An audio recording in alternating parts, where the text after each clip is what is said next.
even though it's a business-to-business market, we're still humans at the end of it all.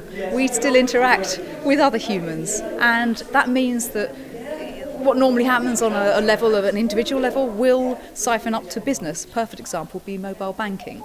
People want to do mobile banking, so the businesses will need to adapt to what consumers are doing. So it's really quite valuable following technology trends.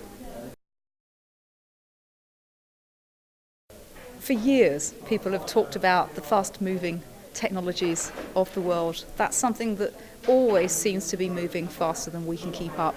And if you think it's difficult for consumers, imagine how difficult it is for people trying to legislate as well. The speed of technology and the rate of change isn't something that we'll ever be able to control. So what we can do is just be aware of it and try and adapt to it and be flexible. And I think the more flexible we are in our thinking comes from the more educated we are about what's to come.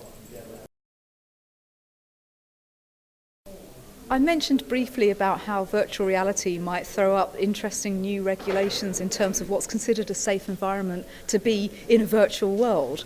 I think that's why it's so fascinating to look at technological trends and extrapolate what possible relevance it can have in the sort of wider world.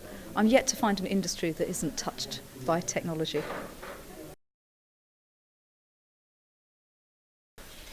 One of the things I talked about was made by a Japanese inventor called Professor Yasushi Matoba. And what he made was a door handle with extra functionality. It meant that if somebody had dementia and they opened a door normally, the door would communicate that to a device that would snap a picture and let, say, a carer know if that person had exited a room.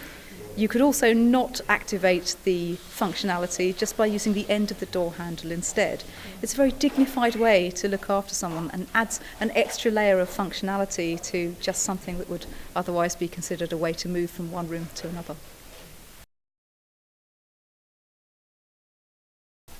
I think the advent of streaming technology, where each person can become a broadcaster in their own right, is going to change how we do many, many things in our world.